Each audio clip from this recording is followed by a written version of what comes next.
Welcome. Today, I'll show you how to create a Microsoft PowerPoint file directly in Dropbox updated for this year's app layouts and features. If you've ever wanted a quick, cloud-bound way to start a presentation without leaving your favorite storage space, this approach keeps everything in one place and ready to share. First, open the Dropbox app on your device. The home screen is clean and organized, so you'll spot the plus icon near the bottom or top depending on your version. Tap that plus button to begin a new action. This is your entry point for creating fresh content right inside Dropbox. From the menu that appears, choose Create New File. This option is designed for quick starts, letting you scaffold new documents without opening separate apps.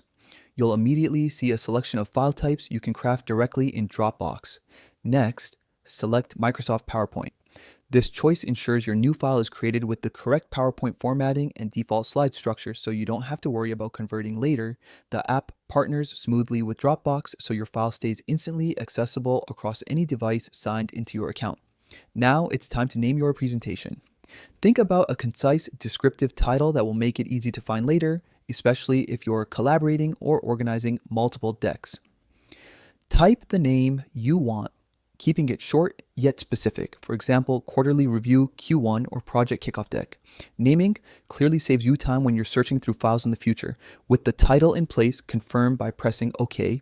Dropbox will create the new PowerPoint file and automatically save it in your current